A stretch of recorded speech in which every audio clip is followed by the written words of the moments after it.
itulah diri pribadi kita. Kabut bukan diri kita. Ada dan tiada. Datang dan pergi. Hitam dan putih. Makanya jadilah pengamat bagi kabut. Jangan jadi kabut. Kita akan terbawa arus kalau jadi kabut. Maka lagu ini keren sekali. Ya. Kabut. Sengajakah engkau mewakili pikiranku? Pekat hitam berarak menyelimuti matahari.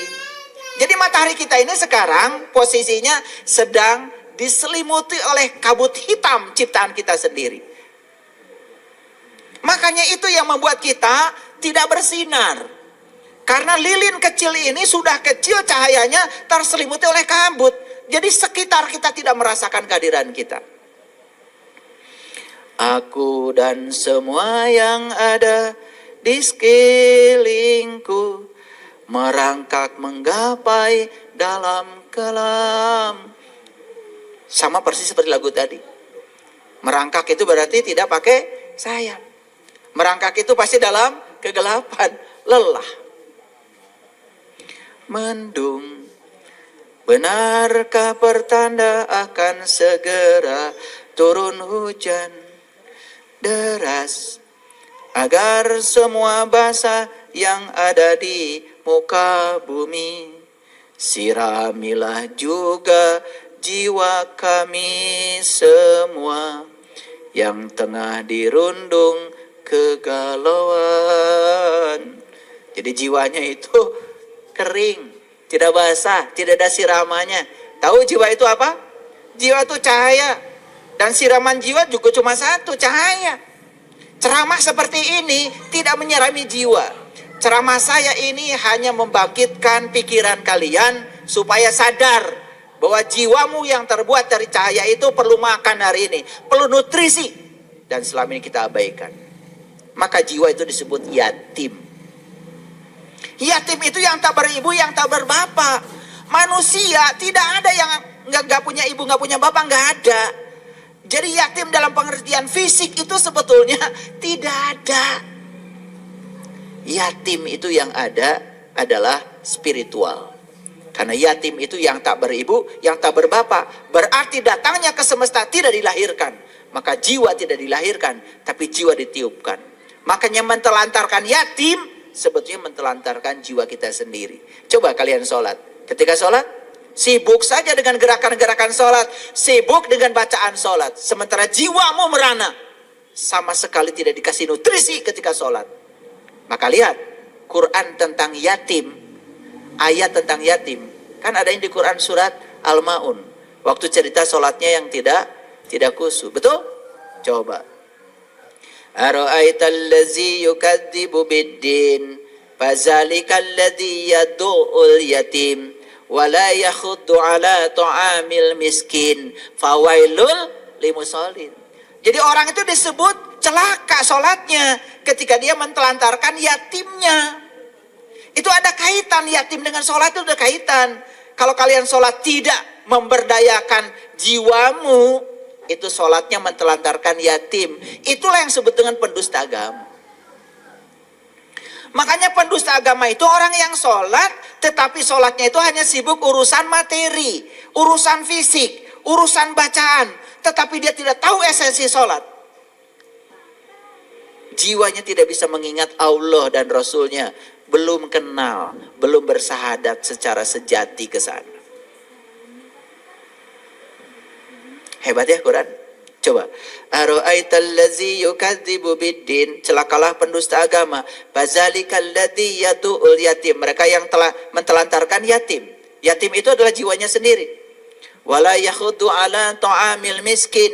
Ya. Miskin, maka dia tidak akan pernah menjadi miskin. Miskin itu artinya orang yang tenang tentram. Dari kata sakana yaskunu miskinan.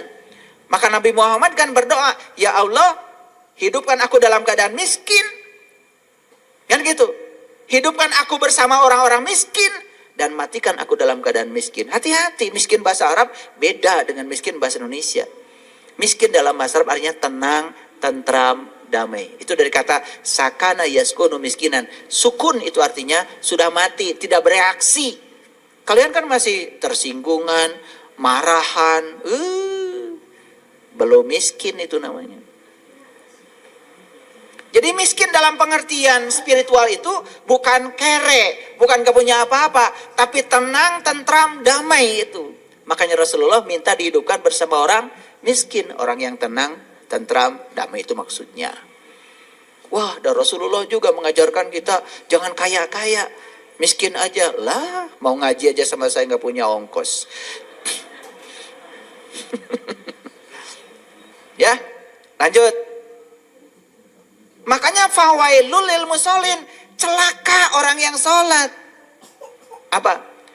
Alladzina hum an sholatihim sahun. Sholatnya itu adalah sahun. Sahun itu lupa pada jiwanya sendiri. Hanya sibuk ngurusi yang lain-lain. Gitu.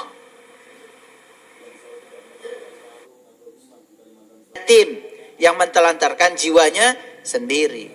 Kalau jiwanya sendiri ditelantarkan, otomatis dia juga tidak akan punya cinta kasih. Tidak peduli pada orang lain. Siapa di dunia ini manusia yang selalu bersama ibu bapaknya? Ya pasti ibu bapaknya akan meninggal dong. Betul nggak? Dan yatim selama ini selalu berfokus ke sana. Iya. Sampai ada yang minta zakat ke saya, ayah saya yatim. Padahal dia pengusaha, karena bapak ibu saya sudah tidak ada, minta sumbangan. Itu kan kegagalan memahami yatim. Ya, ya saya bilang iya aja, kamu itu memang yatim. Setiap hari mentelantarkan jiwamu sendiri. Makanya saya sumbang, tapi bukan duit, ikut pelatihan. Biar tahu cara merawat jiwanya sendiri. Ya, oke lanjut dulu. Ini terminologi sederhana yang selama ini salah kita memahami. Maka di Quran Allah mengatakan innal munafiqina yukhadi'una Allah wa huwa khadi'uhum wa idza qamu ila shalah qamu kusala yura'unan nas wa la yazkurunallaha illa qalila. Sesungguhnya orang munafik itu adalah orang yang suka menipu Allah. Siapa yang menipu Allah? Itu yang mentelantarkan jiwanya. Sehingga pada saat dia itu sedang sholat, jiwanya itu tidak memanunggal bersama Allah dan Rasulnya. Itu menipu Allah. Maka di Quran dikatakan, wa iza qamu ila sholah, qamu kusala. Dia sering sholat tapi sholatnya kusala. Kusala sudah jadi bahasa Sunda, keselan. Hayang buru-buru angges. Mun imam maca panjang, aduh imamna panjang ting. Makanya mau taraweh aja muter ya, cari imam yang paling pendek. Itu namanya kusala, keselan. Karena tidak bisa merasakan enaknya sholat. Yang lucu kalian tidak pernah mencari ilmunya. Itu saya tuh aneh. Yang kedua, yura'unan nas. Dia suka sholat tapi sholatnya ria. Yang ketiga, wala yazkurunallaha illa qalila. Dia tidak bisa mengingat Allah dalam sholatnya kecuali sedikit. Yang sedikit saja ingat Allahnya itu munafik. Ini kalian yang gak ingat sama sekali. Gelarnya apa? Saya gak tahu, belum menemukan di Quran. Karena yang munafik itu yang ingatnya sedikit. Nah yang model-model kalian yang gak ingat sama sekali, gak tahu itu, gak ada gelarnya di Quran. Cari aja nanti, kali aja ketemu, kasih tahu saya. Ya, roda zaman menggilas kita, terseret tertati-tati. Sungguh hidup terus diburu, berpacu dengan waktu. Coba lihat orang, semuanya tuh buru-buru. Pengen buru-buru kaya, pengen buru-buru pintar, pengen buru-buru selesai, pengen buru-buru nyampe. Hanya menikmati perjalanan dari rumah ke tempat ngaji aja nggak ada waktu. Pengen buru-buru nyampe, makanya nyolot ke orang, merasa diri paling penting. Sehingga kita itu tidak pernah hadir. Coba, kalau mau nyetir itu duduk dulu, sadari nafas, terima kasih ya Allah, tanganku masih bisa pegang setir, rasakan sensasi setir itu ke tangan, hadir, di situ nikmati. Tadi pagi saya kirim, karena lagi nyiram pohon anggrek itu. Saya dikasih pohon anggrek dulu, 2 2 tahun yang lalu sama Kang Nobi. 2 tahun yang lalu sudah berbunga tuh. Saya menunggu 2 tahun tuh pohon anggrek. Saya siram tiap hari. Ya, alhamdulillah hari ini dia keluar bunganya indah sekali. Dan saya tadi foto, saya kirim ke semua grup. Pelajarannya cuma satu. Lihatlah pohon anggrek. Tidak pernah terburu-buru, tapi juga selesai. Karena alam selalu mengajarkan untuk tidak terburu-buru, tapi selesai. Karena alam sedang mengajarkan kepada kita nikmati setiap prosesnya. Kita selalu berfokus pada hasil. Saya kemarin bicara itu di proyek sana di Jelekong. Saya cuma bicara begini. Proyek ini jadi, akan saya tinggalkan mati. Proyek ini tidak jadi, akan saya tinggalkan mati. Terus apa pentingnya bagi saya jadi tidak jadi? Yang paling penting hari ini saya berkontribusi apa pada proyek ini. Maka saya nggak pusing. Nggak pusing. Itu bedanya kalian dengan saya. Main lihat saya tenang aja walaupun saldo negatif, pembangunan jalan terus. Nggak pernah pusing saya. Yang negatif itu saldo saya, saldo Allah mah nggak pernah negatif, tanpa batas. Makanya kalau apa-apa jangan berfokus pada yang ada pada diri kita, berfokus pada yang ada pada dirinya Allah. Hari ini saya ajak kalian, besok kita tamasya ke Bali. Kalau berfokus pada rekeningmu hari ini, duit dari mana? Betul? Tapi kalau berfokus pada Allah, yes, pasti saya akan berangkat. Pasti berangkat. Itulah bedanya. Ini soal sudut pandang nih, sudah sudut pandang. Begitu salah menggunakan pikiran, salah meresonansi semua potensi yang ada di semesta. Akibatnya semua potensi-potensi itu tidak sempat kita sentuh dengan getaran kita. Hati-hati. Makanya nanti belajar ya. Belajar the power of now. Belajar mindfulness. Karena kita ini hebat sebetulnya. Kita ini hebat. Cuman kita tidak tahu hebatnya kita. Karena selama ini kita salah memperlakukan diri kita sendiri. Lalu kita digilas oleh zaman. Apa yang terjadi? Terseret, tertatih-tatih. Hidupnya selalu diburu. Coba lihat. Sudah jelas jalan macet.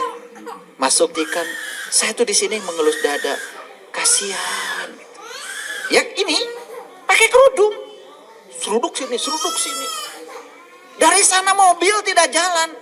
Kalau nggak pakai kerudung sih, nggak pakai identitas, saya mungkin tidak masalah. Kamu tuh pakai identitas.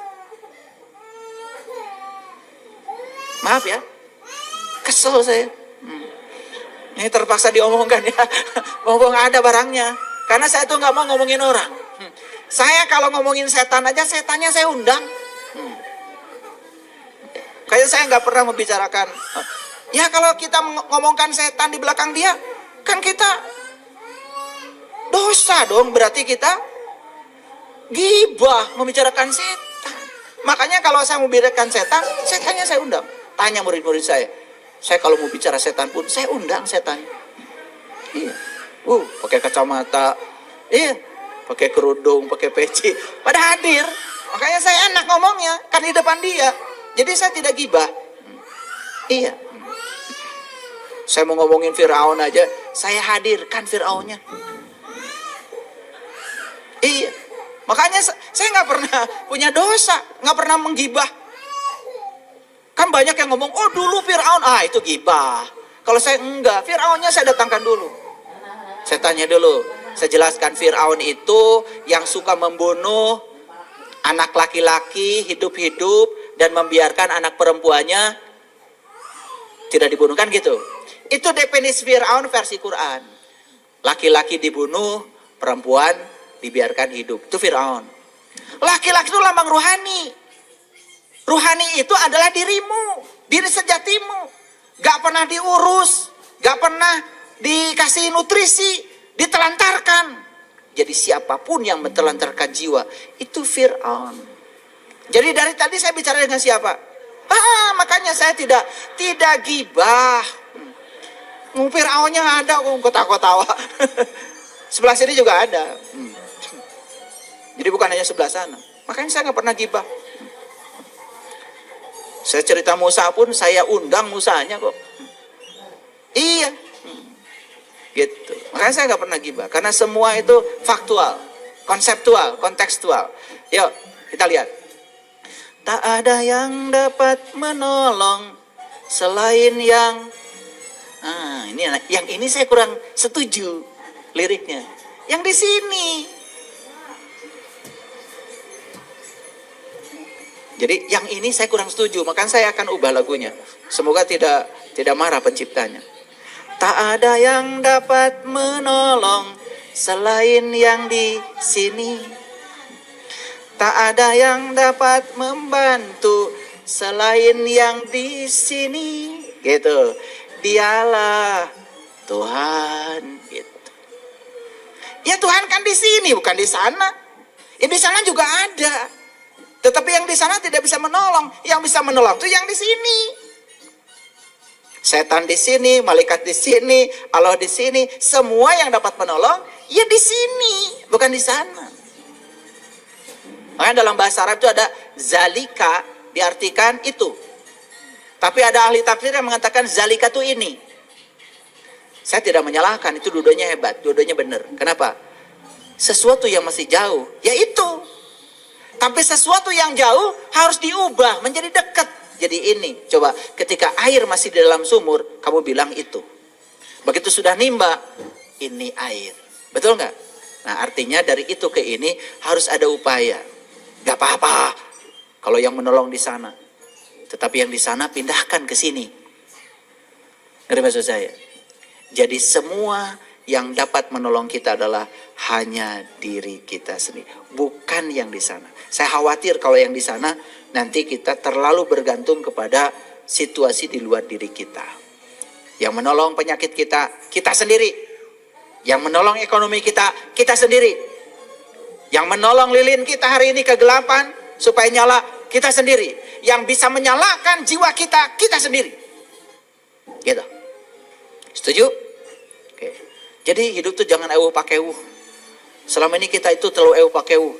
Kita kondisikan agar setiap orang di luar diri kita harus setuju pada kita. Kita kondisikan agar setiap orang di luar diri kita harus baik kepada kita. Apa yang terjadi? Begitu tidak sesuai dengan keinginanmu, kamu akan sakit hati. Salahmu sendiri mengkondisikan orang harus seperti yang kau mau. Kondisikan dirimu, jangan kondisikan orang. Kamu tidak punya tanggung jawab untuk mengubah orang. Tanggung jawab kamu adalah mengubah dirimu sendiri. Itu jalan baru yang sudah saya sebarkan di berbagai kajian-kajian saya. Jangan minta dicintai, mulai mencintai. Jangan merengek-rengek dicintai, ungkapkan cintamu. Hadiah mengungkapkan cinta, pasti cinta. Maaf, jika pasanganmu kurang perhatian pada kamu, ungkapkan terus cinta. Nanti juga akan datang cinta itu. Bukan, kamu harus begini, kamu harus begini. Harus pulang jam sekian, harus pulang jam, gak pulang-pulang. Iya. Jadi sebenarnya Bang Toyib itu karena salah kendali. Iya, gak pulang-pulang kalau gitu. Ya sudah, jangan usil, jangan komentar, maafkan dan biarkan. Itu aja kok sederhana ilmunya. Cuman ilmu yang luar biasa ini prakteknya memang tidak terlalu akrab dengan kehidupan kita. Oke, stop sekarang lagu udah selesai. Mari kita masuk. Bagaimana menyalakan kembali lilin yang telah mati? Jadi sekarang ini ibaratnya mentari ini sudah tua. Bulan yang genit ini sudah nggak ada lagi. Sudah tidak berpijar, senyumnya sudah hilang. Dari kecil kita selalu ditakut-takuti. Mohon maaf. Kita pun ibadah, selalu kalau ditanya, kenapa Anda ibadah? Wajib. Dilaksanakan dapat pahala, ditinggal dapat siksa. Menakutkan ibadah itu. Tidak ada yang ibadah karena cinta, jarang. Bagaimana bisa cinta kepada Allah? Ketemu aja enggak. Karena syaratnya cinta itu kan harus sering ketemunya. Ya, dalilnya kan, witing tresno jalalan soko kulino. Timbulnya kulino itu, timbulnya tresno itu karena kulino sering ketemu.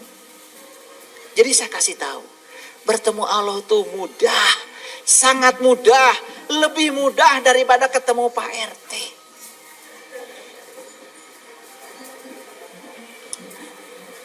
Saya mau ketemu Pak RT, saya susul ke rumahnya, lagi mancing. Saya susul ke kolam, baru aja Pak RT pergi beli pakan. Saya ubek-ubek sepasar, pusing saya cari Pak RT. Sekali aja udah di kolam, saya ke kolam lagi. Baru pulang. Begitu nyampe di rumah, berarti di rumah nih Pak RT. Kata Bu RT, maaf Pak RT lagi istirahat. Susah nggak? Allah tuh nggak pernah tidur, nggak pernah ngantuk. Makanya di dalam Quran dikatakan, walaqad ra'ahu nazlatan ukhra. Kapan saja kamu bertemu, dia siap ditemui. Pintu gapuranya selalu terbuka. Dia tidak pernah tidur, tidak pernah ngantuk. Gak pernah saya bilang, ya Allah saya mau ketemu. Kata Allah, sorry, rapat. Atau kata Allah, maaf, sedang istirahat. Gak ada. Allah tuh gak pernah istirahat. Kapan saya bisa ditemui? Jadi kalau ada orang mengatakan berjumpa dengan jati diri itu susah, itu orang yang kurang ilmu aja sebetulnya. Ya, lanjut. Pertama, perhatikan saya. Sadari bahwa manusia adalah makhluk cahaya yang sedang dikaryakan di semesta ini. Yuk, sadari. Kita selama ini terbalik. Menganggap kita ini adalah makhluk bumi yang sedang mencari cahaya. Itu yang keliru. Kita aslinya makhluk cahaya yang sedang dikaryakan di bumi. Bukan makhluk bumi yang sedang mencari cahaya. Ulangi, supaya tegas. Kita ini aslinya makhluk cahaya yang sedang dikaryakan di bumi. Bukan makhluk bumi yang sedang mencari cahaya.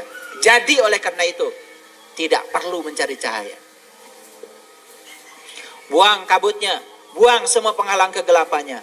Kalian akan bersinar dengan sendiri. Persis seperti nyapu. Nyapu tidak pernah mencari yang bersih. Betul?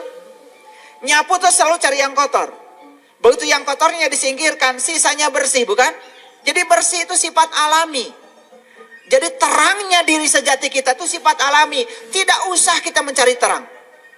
Malu atau sama pohon. Pohon di mana-mana pasti mencari cahaya, bukan? Coba taruh pohon di tempat gelap, pasti dia akan mencari cahaya. Dia akan tumbuh ke tempat di mana cahaya itu ada. Laron keluar dari lubang. Yang dia cari juga lampu. Setelah sampai di lampu, dengan sayapnya yang sangat ringkih, dia menjatuhkan diri, puas. Sudah sampai di cahaya. Muliaan mana laron sama kalian? Tidak memfitnah kan? Yang jawab kalian sendiri. Muliaan mana kalian dengan pohon? Paling mulia, tapi faktanya tidak memuliakan dirinya. Kalau sudah benci sama orang, diomongkan kejelekannya berulang-ulang pada banyak orang. Setelah itu saya tidak akan memaafkan sampai saya mati. Manusia macam apa? Dia sedang menggelapkan dirinya sendiri. Ulangi lagi. Sadari manusia adalah makhluk cahaya yang sedang dikaryakan di bumi. Jadi kalau kita ini makhluk cahaya, maka tugas utama manusia apa? Menyebarkan cahaya. Yuk, tugasmu di semesta ini menyebarkan cahaya. Makanya Bismillahirrahmanirrahim. Atas nama Allah yang Maha Pengasih, Maha Penyayang. Ya Allah, aku datang ke semesta ini untuk menjadi kepanjangan tanganmu, menyampaikan cinta kasihmu yang kau titipkan padaku. Saksikan saya. Kalau kalian mengubah bismillahnya dengan niat seperti itu, kerjaan apapun pasti berkah. Kenapa selama ini kerjaan tidak berkah? Dagang ini gak laku, dagang itu gak laku, bisnis ini gagal, bisnis itu gagal. Kenapa? Kalian lupa bahwa kalian datang ke sini untuk tujuan Tuhan, bukan untuk tujuan. Kalian lupa datang ke sini bukan mewakili ambisimu, mewakili Allah. Apa yang kalian lakukan? Mewakili ambisimu, mewakili keinginanmu. Itu yang terjadi. Paksakan. Bahkan menyogok pun tidak masalah. Yang penting ambisimu tercapai. Sudah melanggar dari jati dirimu sendiri. Itu yang menyebabkan lilinmu tidak pernah hidup.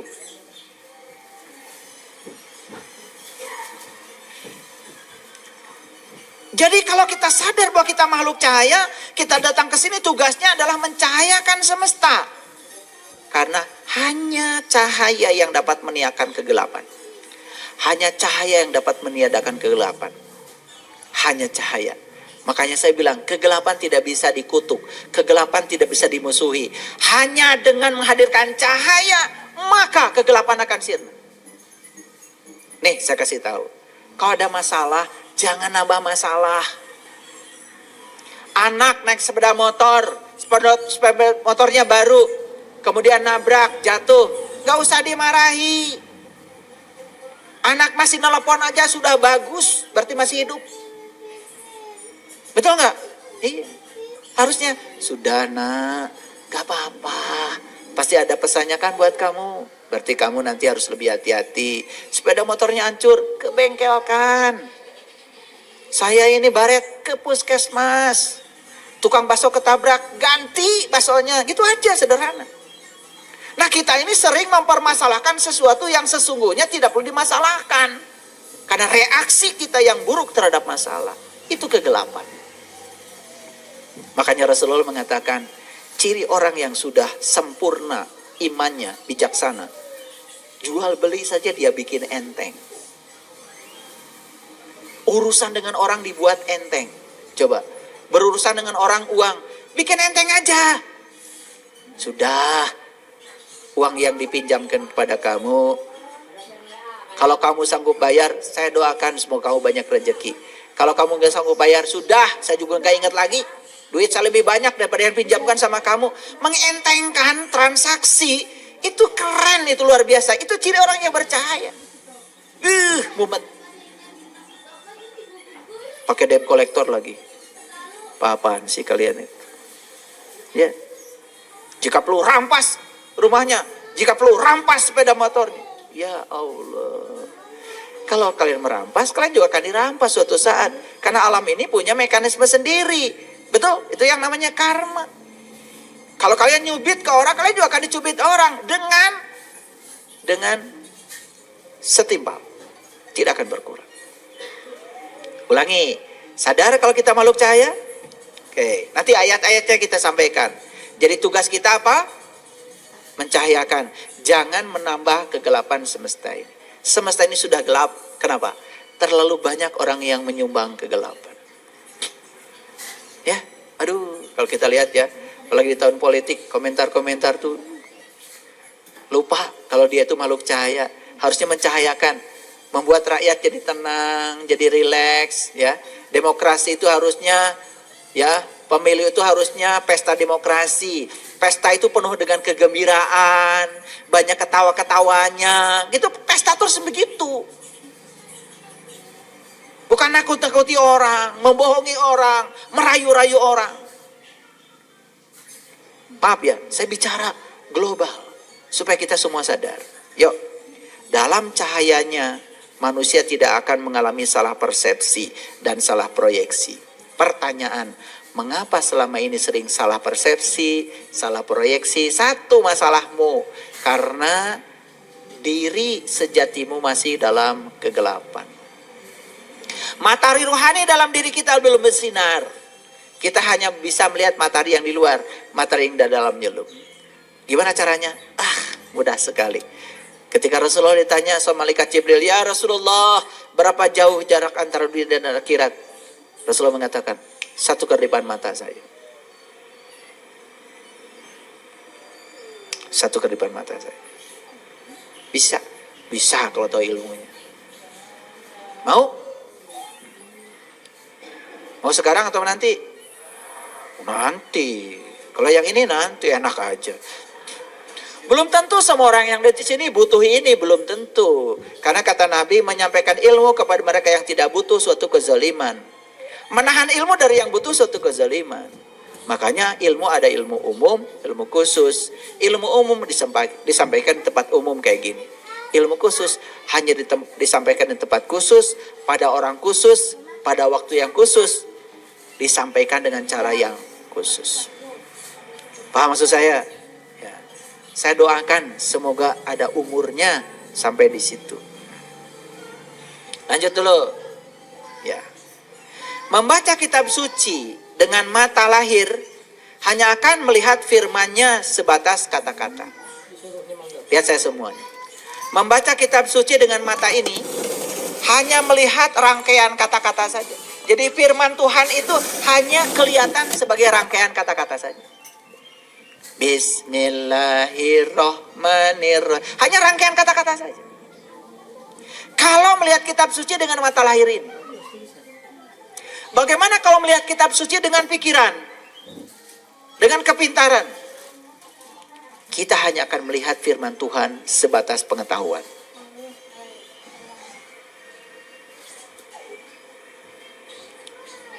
Tetapi ketika kita bisa menyaksikan, melihat kitab suci dengan mata kolbu kita, maka kita akan sekaligus melihat Dia yang berfirman. Ulangi. Membaca kitab suci hanya dengan mata ini, kita hanya melihat rangkaian kata-kata. Firman Tuhan yang agung itu hanya kata-kata saja. Dihafalkan, dikembalikan pada orang. Bagaimana kalau dengan pikiran melihatnya? Kalau dengan pikiran, kita hanya melihat firman Tuhan sebagai pengetahuan. Bagaimana caranya melihat Dia yang berfirman di baliknya? Hanya dengan satu. Melihatnya harus dengan terang mata kolbu. Sudah bisa mengalami yang ketiga? Nih, yang sudah pada bisa mengalami yang ketiga, saya kasih tahu. Sesulit apapun kitab suci, serumit apapun yang namanya ayat-ayat mutasabihat, ngerti sendiri, tinggal yes, yes, yes, gitu aja. Begitu saya sudah bimbing seseorang untuk menyaksikan matahari ruhani dalam dirinya, saya bacakan, ayo ikut saya. Allahu nurus samawati wal ar. Allah adalah cahaya langit dan bumi. Gimana? Yes. Kenapa? Nangis kalau sudah mengalami. Masalu nurihi kamishkatin fiha misbah. Cahayanya itu persis seperti misbah lampu. Gimana? Yes. Al misbahu fi jujaja. Lampu itu ada dalam kaca. Ajujajatu ka'annaha kaukab. Kaca itu berkilauan seperti bintang, seperti mutiara. Gimana? Yes. Karena mengalami semuanya yang dikatakan. Jadi tinggal yes, yes, yes. Coba yang belum mengalami, bingung kan? Tuh. Ajujajatu kaukab duriyyu yuqadu min sajaratim mubarakah zaitunatil la sarkiyah wala gorbiyah.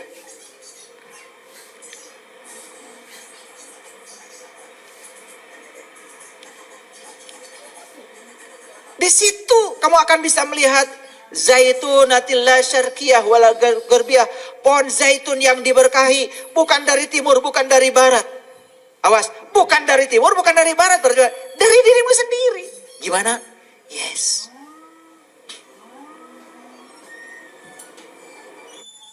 Listrik mati. Token 20.000, harganya 19.000. Lalu ada harga murah, download dah. Indomie seleraku. Walau lam tamsas hunar. Dia itu sudah bercahaya walaupun tidak sentuh api. Gimana? Yes. Nur ala nur. Yahdillahu linuri mayyasha. Wa yadribullahul amsalal linnas. Saya tanya, yang saya bicarakan tadi perumpamaan apa kenyataan? Kenyataan, ayah, sampai nangis. Sebelumnya perumpamaan. Betah di perumpamaan. Betah selama ini. Ini ada berapa orang yang hadir nih? Ada 100 orang? Seumpama saya punya uang sekarang 1 triliun, 100 triliun. Saya kasih semua kalian itu pulang satu orang 1 triliun. Gak sayang saya. Seumpama saya punya uang 100 triliun. Saya bagi semuanya. Gak sayang. Gak sayang. Kalian nanya, terus Ayah gimana? Saya bikin umpama lagi buat saya. Mau dibagi uang? Seumpama saya punya uang 100 triliun, saya bagi satu orang, mau? Kalau kalian mau, kalian harus periksa ke rumah sakit jiwa. Kalau gitu saya tanya sekarang, selama ini belajar Quran, perumpamaan apa kenyataan? Perumpamaan apa kenyataan? Betah? Kalau kalian gak betah, di situ berarti waras. Kalau betah di perumpamaan, sama saja. Seumpama saya punya uang banyak, saya keliling dunia. Keliling dunia enggak? Seumpama saya punya uang banyak, saya tiap hari makan di restoran yang mahal. Makan di restoran enggak? Senang yang gitu? Lucu kalau kita senang yang gitu. Yuk sekarang. Sesulit apapun kitab suci, kalau kita sudah tahu ilmunya, tahu caranya, tidak ada lagi yang namanya perumpamaan. Semua adalah nyata, senyata-nyatanya. Saya bilang, dulu ada pemuda masuk ke dalam gua. Setelah masuk ke dalam gua, dia berubah jadi pemuda yang beriman. Namanya Ashabul Kahfi. Puas dengar cerita itu? Puas dengar cerita itu? Kalau yang waras, gimana caranya supaya saya jadi Ashabul Kahfi? Saya pengen masuk juga dong ke dalam gua supaya saya jadi orang beriman. Guanya ada di mana? Kan pasti nanya. Gitu nggak belajar selama ini? Oh, Ashabul Kahfi itu tidurnya 300 tahun dan ditambah 9 tahun. Saya waktu baca Quran itu, ini cari kerjaan aja Allah. Kenapa sih tidak langsung tidurnya 309 tahun? Susah amat. Tapi di Quran itu dikatakan tidurnya 300 tahun dan ditambah 9 tahun. Gak mungkin sekelas Allah berfirman, gak ada maksudnya. Dan saya tanya sama Allah, ya Allah, apa maksudnya? Ternyata. Pengen tahu? Nanti. Ya alami dulu. Harus tidur dulu kalian 300 tahun dan ditambah 9 tahun. Berapa umurnya Ashabul Kahfi tidurnya selama itu? Lagian ngapain masuk gua kalau cuma tidur doang? Betul nggak? Ini tidur bahasa Quran. Tidur itu artinya nggak ingat apa-apa. Nggak ingat apa-apa yang di dunia ini. Itu namanya fana billah. Karena manunggal bersama Allah. Itu tidurnya orang yang berilmu begitu. Bukan tidur ngorok kayak kalian. Cuman kata tidur dipahami oleh otak kita tidur seperti ngorok. Padahal itu tidur